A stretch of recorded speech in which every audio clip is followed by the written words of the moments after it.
Hi, everyone, and welcome back. We are joined today by Jeffrey Sachs to discuss his most recent article, New Foreign Policy for Europe. So, welcome back to the program. Great to be with you, Glenn. Thank you. So, let me say this is a great topic, as all the foreign policy of Europe appears to be, well, let's say, outdated. It's not really adjusted to the new world, and it has indeed run into a brick wall. But I guess a good place to start would be, how do you diagnose the main weakness of Europe's foreign policy? I think the weaknesses are both conceptual and organizational. The conceptual weakness is that all of Europe's foreign policy right now seems to be organized around Russophobia, a fear of Russia. I argue a completely inordinate fear of Russia, a very tendentious reading of events, both the current and past, a claim that Russia is out to get us, and this is the only response we can have is to duck under the U.S. security umbrella. We must be subservient to the U.S. because that's our only security interest. There are other elements of European foreign policy as well, and a Sinophobia, an anti-China sentiment, which is even less understandable, except that it is a feature of U.S. policy to which Europe has increasingly subscribed. So that's the conceptual idea that Europe's security is a dire risk of an invasion from Russia, and all emergency steps must be made. We must support Ukraine to fight on the front line against Russia, lest Russia show up in Paris or Berlin or even London sometime soon. Second, we must bolster NATO. Our alliance with the United States is above everything else, even though the U.S. is threatening Europe directly and not incidentally to take over Greenland. It's threatening Europe in trade policy. It is forcing very unequal and harmful economic arrangements with Europe. We must be subservient to the United States. We must militarize dramatically and rapidly, the famous 5% of GDP militarization. Now leaders in Britain, France, Germany saying we will have to give up parts of our social welfare systems because we must remilitarize. So the guns versus butter debate is going towards guns. All of that is the conceptual side. The organizational side is Europe is a mess in terms of the old question, who speaks for Europe? Kissinger famously said if he had to make a call to Europe, an urgent foreign policy call, who do you call? You have the Commission, you have the European Council, the heads of state, you have the cacophony of voices across Europe with internal debates. You have the High Representative, Vice President Kaja Kallas, who is the ultimate Russophobe, I must say. Estonia is the quintessential Russophobic country, and she's the quintessential Russophobic spokesperson for Europe. Does she speak for Europe? Well, sometimes she's at the meeting, sometimes she's not even at the key foreign policy meeting. So there's an institutional issue. Of course, behind the institutional issue is a very significant issue. Is there really a union in terms of foreign policy? What is the relationship of the European Union, which is mostly an economic, social, legal, political institution, and NATO, which is a U.S.-led military alliance? The relationship is completely blurred, I would say, and in fact, in some sense, even now legally merged, which is one of the great confusions. Europe has said, well, we're just Europe. We wanted Ukraine to be a member of the EU, but the EU and NATO are locked at the hip by many specific provisions of both NATO and the EU. And of course, the expansion of the EU eastward went almost in lockstep with the expansion of NATO. Also, Europe has rejected the idea of neutrality, which was a long-standing and quite venerated and highly successful geopolitical institution of Europe. The idea that states could be neutral and that neutrality would be respected even in world wars, actually, but much more easily during periods simply of geopolitical tension. But that has been abandoned as well by Sweden, by Finland, and even debates of Switzerland abandoning its centuries-long neutrality. All in all, European foreign policy is, in my view, in a shambles right now. And perhaps most of all, Europe doesn't speak on the world stage. It runs to Washington. It hides behind the U.S. It calls the President of the United States daddy. That is the head of NATO, something inexplicable and worse than a comic book, but quite real, actually. Not not unreal, something we actually saw. So in this sense, Europe needs a new foreign policy, you could argue, because it doesn't have a foreign policy right now. It has a massive confusion, extraordinarily weak insight into its own situation, desperately unpopular political leaders, all of whom come into office and then plummet at the polls if they follow this Russophobic line. And that's where we are, Glenn. So that's the basis of this article, that from a conceptual and institutional point of view, Europe is in a desperately poor geopolitical situation, despite being 450 million people in the European Union alone, in an extraordinarily rich part of the world. But there's no foreign policy that reflects that level of well-being, prosperity, technology, size. So time for a new foreign policy. Yeah, I liked an article. I thought it was reasonable, the focus on Russia in a lot, because in a multipolar world you would assume that the diversification would be necessary, because you don't lock yourself too much into only the United States in a multipolar world, given that the US will demand more and be able to offer less, given that it has different priorities now.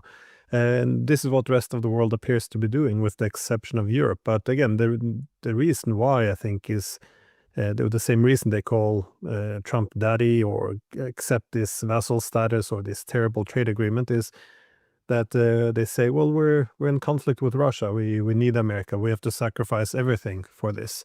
But you actually meet or are met with many of these leaders. Do people like Macron and Starmer recognize Russia's genuine concern for NATO expansion, that this is what motivates its actions, or do they actually believe that Russia is seeking then to invade all of Europe? Well, this is really a good question. The narrative is so tendentious, so comic book in character, so one-sided, that every single event is read as Russia is evil, we are good, Russia is expansionist, territorial, Russia has no security concerns other than to invade us. And this is the actual line that you hear from these leaders. And part of my article is to discuss the history, the actual history, not the tendentious history, even going back to before World War II. Almost every phase of modern history is interpreted in a completely one-sided and false historical manner. For example, and I can take some obviously controversial uh, uh, moments, but the treaty between Hitler's Germany and Stalin's Soviet Union in 1939 that divided Poland, uh, uh, the Molotov-Ribbentrop agreement. This is taken as face value proof that you see the Soviet Union was perfidious and they divided Poland, and that started World War II. The story is completely different and far more interesting, which is that Stalin tried for many years to reach out to Britain and to France to make an alliance against Nazi expansion. And he was rebuffed constantly by the Western powers. So it wasn't that the West was so desperate to fight Hitler. The fact is that in Britain there was a big debate. Who should we fight? Should we fight the Russians? Should we fight Hitler? Maybe Hitler's better because he'll invade the Soviet Union and so forth. And so when Stalin was trying to find an accommodation with the Western powers to actually make an alliance against Hitler's expansionism, completely rebuffed. And then this action of the Molotov-Ribbentrop agreement has a different character. It is a last ditch for the Soviet Union to buy some time against the coming invasion of Hitler. Well, this is how historians understand this, but it's not how any single rhetoric of politics understands this. It's an old event, but it's part of the lore that Russia will come to get us. After World War II, it's similar. Of course, the Soviet Union, and mostly Russia, but Soviet Union incurred 27 million deaths fighting and defeating Hitler, and its armies swept across Eastern Europe to reach Berlin until the capitulation of Germany in May 1945. The way that the West tells the story is the Soviet Union occupied Eastern Europe in a cruel way, which is true, by the way. I know. I'm married to a wonderful woman from Eastern Europe who grew up in Soviet-dominated Eastern Europe. It was not a fun place to grow up. But what that story, that narrative, completely neglects is that the Soviet Union under Stalin, under Khrushchev, was trying to find a security arrangement that would not lead to what they feared of World War III, of a remilitarized Germany.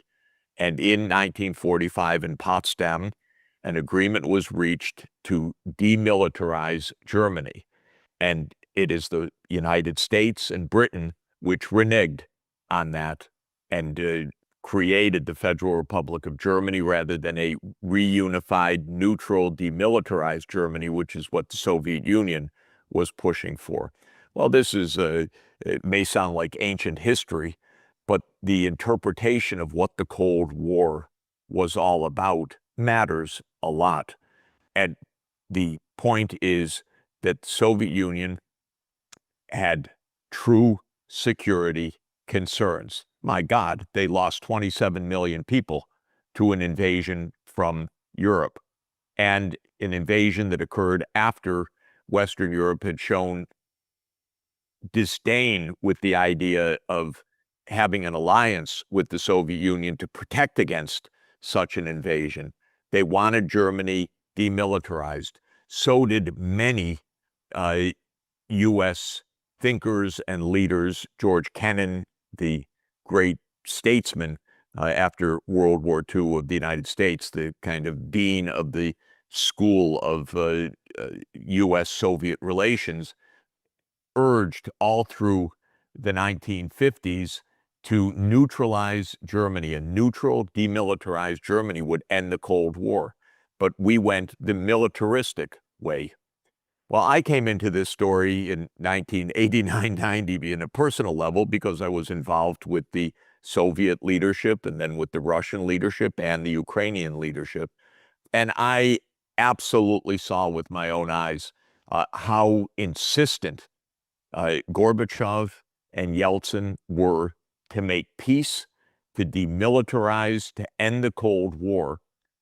And we know, despite all of the lies and denial of the U.S. and the European leaders, that there were firm commitments that NATO would not expand eastward when the Soviet Union disbanded the Warsaw Pact. In other words, every bit of history is read in a false and tendentious way to deny any security interests of Russia. Everything is meant to prove that Russia is the villain, the expansionist power, the only one that does things wrong, the pure evil, and so forth. And it's a false narrative. Now, you ask me, do the European leaders believe it? Of course, one doesn't know. I don't know Merz and I don't know Starmer. I do know Macron. He has said to me privately, yes, it's NATO expansion. That's what provoked the war. But publicly, he says the opposite. So I find him not trustworthy and not honest from my own interactions. I'm sorry to say it. It's a harsh thing. Maybe it's an obvious thing to people that, of course, politicians lie. But when you have been told face to face, yes, it's NATO enlargement, you're absolutely right, this is what provoked this, and then the foreign policy is completely the opposite, it's rather unnerving because this is the reason why this war continues. I know other leaders in Europe who also say one thing in public and another thing in private. I prefer not to name them, but I also have that experience. And then there are leaders in Europe who absolutely say it straight and have it right. And Viktor Orban is an example of that. And he's reviled in Brussels, and he's reviled in London and Paris and Berlin. But Viktor Orban has told the truth about Russia, Ukraine, and the West all along. He watched the whole thing. He knew the provocations. He knew the dangers of NATO expansion. He has told the truth, but he is completely rebuffed and isolated and charged with every thing imaginable by his European counterparts. So what is their deep understanding? I don't know if they have one. But I've seen the lying myself. Most importantly, I see the complete inaccuracy of what is said with major consequences. This isn't just a history quiz. This is a question of whether there will be peace or war in Europe.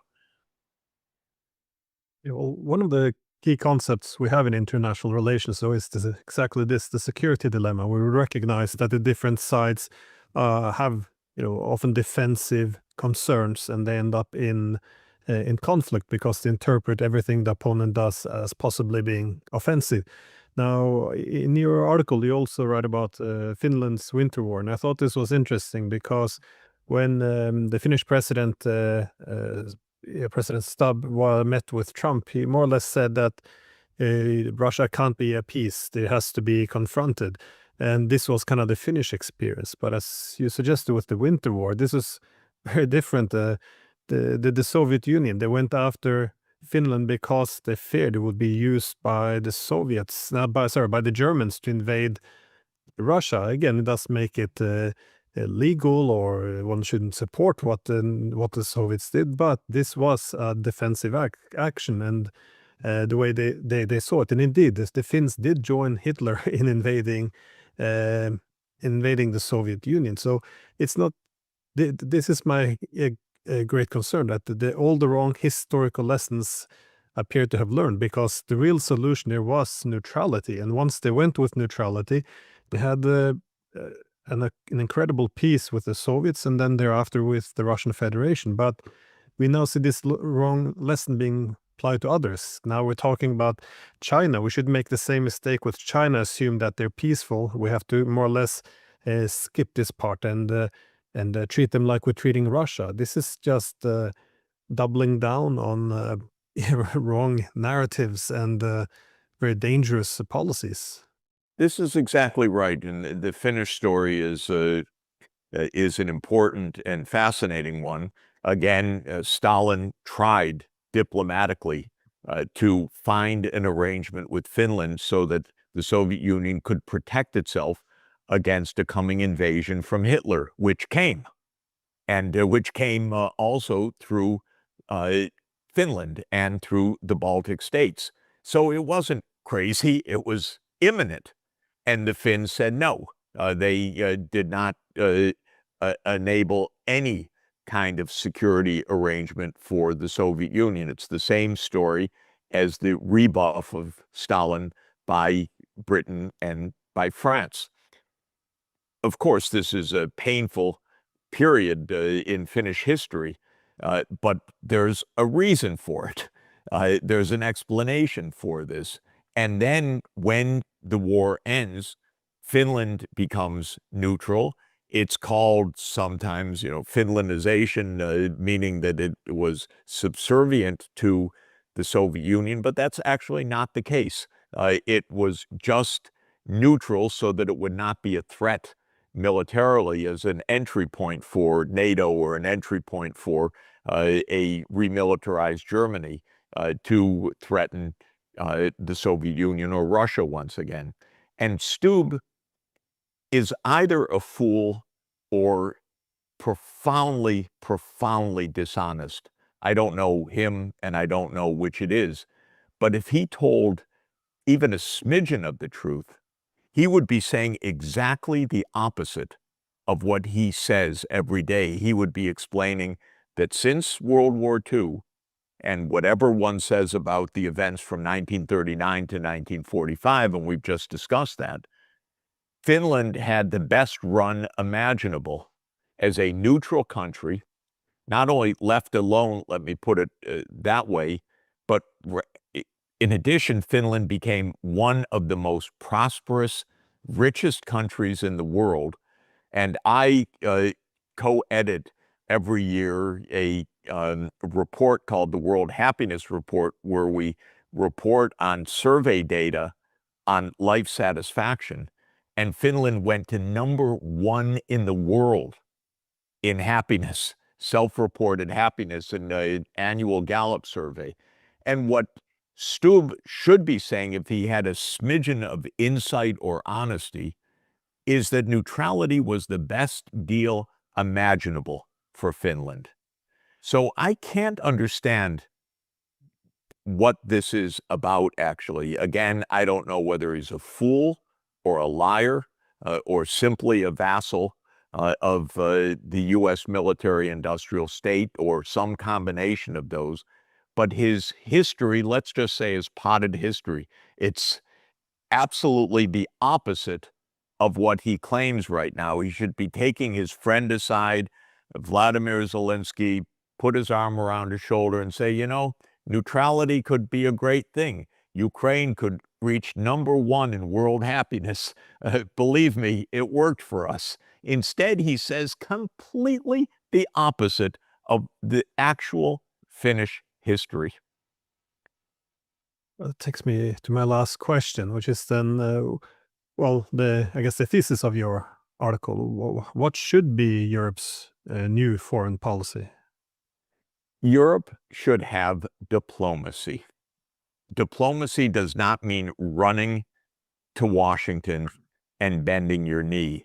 Diplomacy means actually engaging in Europe's interests vis-a-vis Russia, vis-a-vis China, vis-a-vis India, vis-a-vis the BRICS, vis-a-vis ASEAN, vis-a-vis the African Union, not under the skirt of the United States, but actual European diplomacy. I find it the worst part of the current scene that Europe, in any institutional way, has been unwilling and unable to have direct discussions about these issues with the Russian government. Foreign minister to Minister Lavrov, from the High Representative to Minister Lavrov, from heads of state to President Putin. It can be organized. It should be organized. This war is a European affair, although it was provoked by the United States expansion of NATO, which was definitely a U.S. project first and foremost. But it's Europe that is at stake, and yet Europe thinks diplomacy is to run to Washington. That's not diplomacy. Diplomacy is to meet with the Russian counterparts. Diplomacy is to meet with the Chinese counterparts with some respect and decency and preparation. And it's a little threadbare for Europe to be going and lecturing China on Xinjiang when Europe is completely complicit in a real genocide in Gaza every day. These Western values, these human rights have been exposed as just instruments of narrative warfare, nothing real.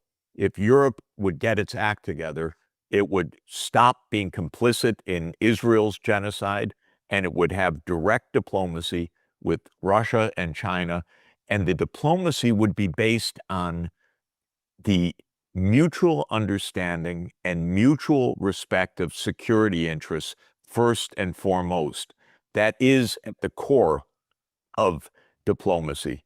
I agree very much with John Mearsheimer, our friend, on this. At the core first is security, but the way to security is through understanding the security interests of the other side, not denigrating them, minimizing them, ignoring them, misconstruing them.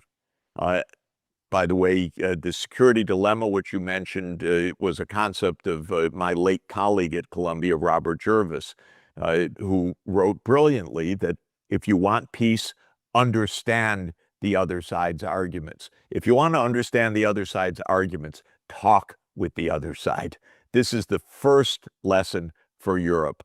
Stop running to Washington and stop having your 10,000th meeting with Zelensky, and have your first meeting with Minister Lavrov, with President Putin, in a serious way to talk about the mutual security interests, the collective security, or the indivisible security of Europe, because there would be wonderful results from that. We were recently both at the Vatican, and I remember a quote there I forgot by one Christian leader who made the point that peace is not achieved by speaking with your friends, but speaking with your opponents. I think we definitely forgot that in Europe, and again, as much of modern diplomacy was born on this continent, it's a bit shame we forgot about this. Anyways, as always, thank you so much, and I can't recommend enough this article, and I will post a link to it in the Thank you so description. much. So thanks again. We'll be together soon. Thanks a lot. Bye. Bye.